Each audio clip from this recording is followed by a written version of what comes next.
Now, the premise I expect to get the most attack would be premise 2. The skeptic could maintain that beauty is in the eye of the beholder.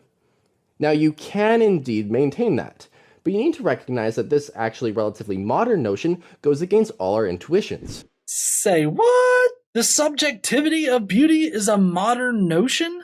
Sure, some cultures in the past may have created standards for what they consider to be beautiful. But the fact that these standards have changed so many times over the span of history is proof that beauty, like morality, is inherently subjective.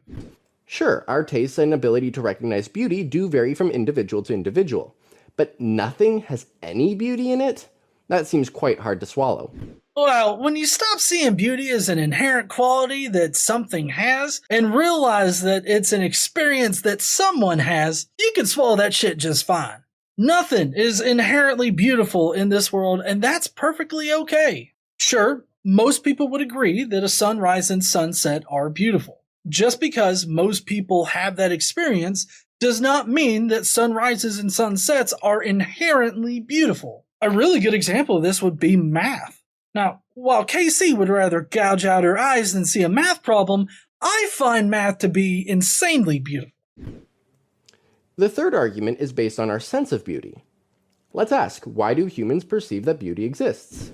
Scientific studies have shown that increased activity in the medial orbital frontal cortex, also associated with decision making and other pleasure experiences, coupled with a release of dopamine, are what happen when we experience this sense of beauty. This makes beauty part of the pleasure spectrum and is individually experienced by people. This is why nothing is inherently beautiful, and beauty is only an experience that is felt by someone.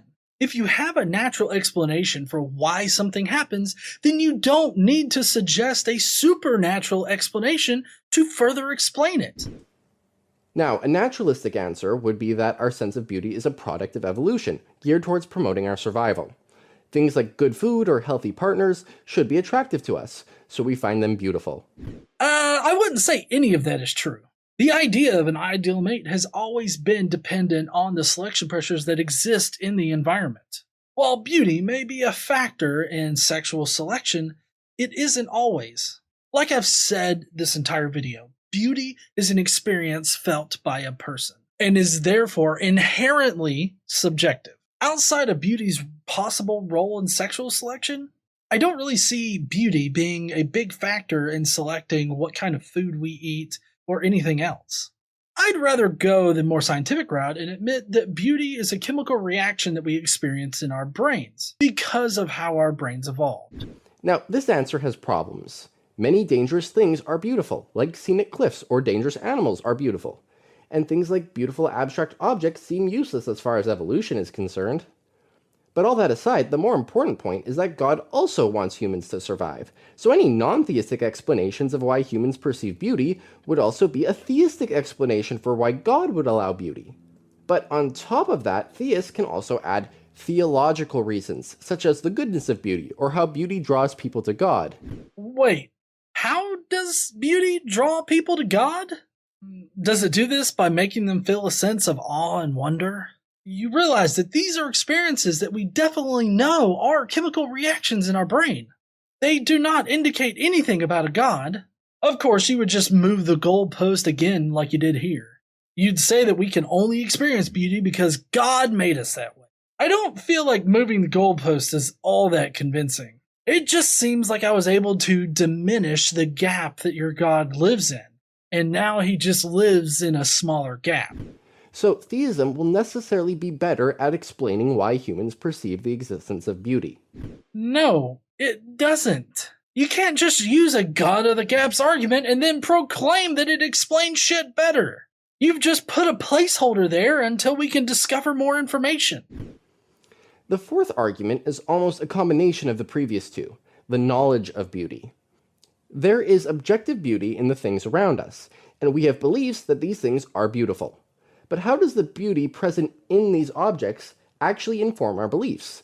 The beauty itself of the object cannot be detected by any physical measurements, so our sense of beauty is sensing something purely undetectable.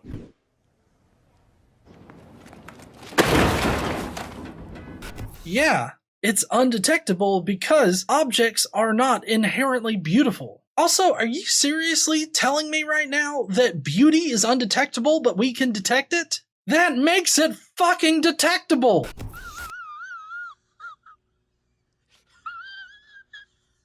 At this point, are you even listening to yourself? And again, beauty is a pleasure experience that is controlled by the chemicals in our brain. It's a reaction to dopamine being released. It inherently cannot be absolute in any sense because it requires a mind to experience it. But for us to truly know that there is beauty in things, the beauty and our belief in the beautiful need to somehow be connected. How do we explain this? Well, evolution is a purely physical process, so it can't really help explain why we perceive something physically undetectable. Besides, evolution would gladly make us perceive ugly things as beautiful if that promoted our survival. Well, for one, there are plenty other organisms on this planet that survive just fine without a sense or knowledge of beauty. Our experience of beauty may play a role in sexual selection, but outside of that context, I don't really see it being all that beneficial. At least in the ways that you're describing. You yourself have pointed out several ways in which beauty can be detrimental to the survival of a species. I really don't think that straw-manning arguments against you is a good idea. Our sense of beauty is definitely a physical and chemical process. That completely explains our experience of beauty.